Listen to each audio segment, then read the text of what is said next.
Bonjour et bienvenue. Vous avez tous déjà certainement deviné le titre de cette vidéo. Arrêtez vos complaintes.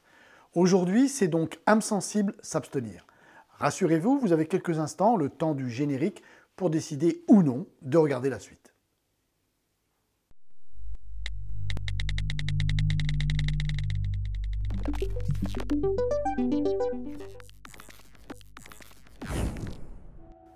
Vous êtes toujours là? Bravo! Ça fait longtemps que ce sujet me titille et que j'hésite malgré tout à l'aborder, car je sais qu'il ne va pas plaire à tout le monde. Mais après plus de 2 années et plus de 80 vidéos hebdomadaires, j'ai décidé d'assumer. Je pense même qu'il est de mon devoir de dire en face à certains d'arrêter leurs complaintes. 2 vidéos précédentes, la semaine des 30 heures et votre pire ennemi, vous ont déjà certainement mis la puce à l'oreille. Non pas que je veuille être désagréable, bien au contraire, mais parce que si vous faites partie de ceux qui pensent que notre métier est trop compliqué, que ceux qui réussissent ont de la chance, que les vendeurs sont trop difficiles, les acquéreurs trop peu nombreux, votre secteur sinistré, votre réseau incompétent, alors pour moi, il n'y a que 2 hypothèses possibles. La première, c'est qu'effectivement, vous n'êtes peut-être pas à votre place, pas fait pour un métier comme celui-ci, pas fait pour être indépendant, mal à l'aise pour parler d'argent avec des clients souvent empreints d'affectif, que vous n'appréciez pas de vous retrouver seul face à eux. Pour vous, dans ce cas, la meilleure des choses, c'est avant tout d'ouvrir les yeux et d'en prendre conscience. Je le concède, c'est souvent difficile d'être objectif dans une telle situation. Ce qui vient en premier à l'esprit, c'est un sentiment d'échec que nous rejetons aussitôt de manière instinctive. Comme dans toute loi physique, lorsque nous rejetons quelque chose, en toute logique, il retombe ailleurs.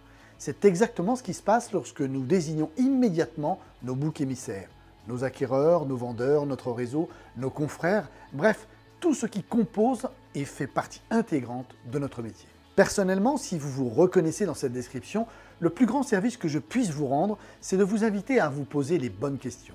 Suis-je fait pour ce métier? Qu'est-ce que j'apprécie? Qu'est-ce que je déteste? Quels sacrifices suis-je prêt à faire pour réussir? Ce métier m'apporte-t-il plus de bonheur que d'angoisse? Pourquoi ai-je voulu l'exercer? Me suis-je lancé par défaut sans aujourd'hui y avoir trouvé un réel intérêt? Il est vrai que de nos jours, la facilité est grande de se lancer dans l'immobilier.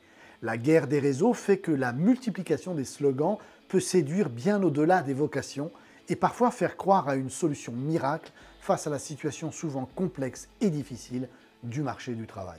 Même si je ne vous le souhaite pas, si c'est votre cas, soyez assez lucide et fort pour vous en rendre compte. Ne prenez pas cette aventure comme un échec. Que ce métier ne soit pas fait pour vous, c'est une chose. Ce qui est sûr, c'est que vous aurez vécu une incroyable expérience, qui, à n'en pas douter, aura de nombreuses répercussions positives, à la fois sur votre avenir professionnel et personnel. La seconde hypothèse maintenant, souvent la plus répandue. Vous appréciez ce métier, mais vous déplorez et vous plaignez de ne pas réussir en remettant facilement la faute sur les autres. C'est qu'autour de vous, personne n'ose vous dire la vérité. Vos proches d'abord qui pensent à vous protéger en vous réconfortant et en vous confortant dans vos complaintes et vos excuses. Vos collègues et confrères trop occupés à leur propre sort.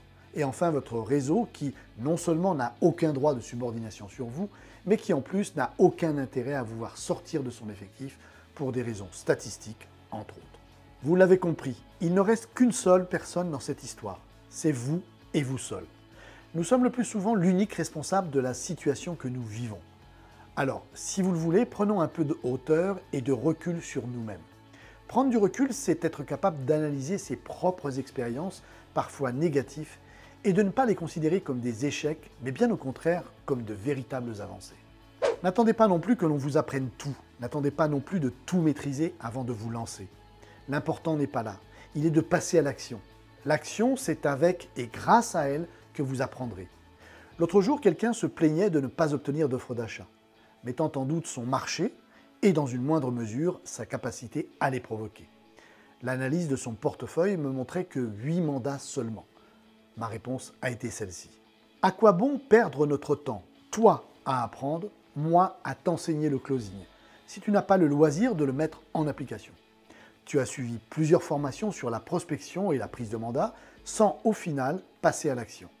Avant d'envisager une formation sur le closing, donne-toi la possibilité d'expérimenter tes propres capacités dans ce domaine. Dans ton cas, un nombre suffisant de mandats.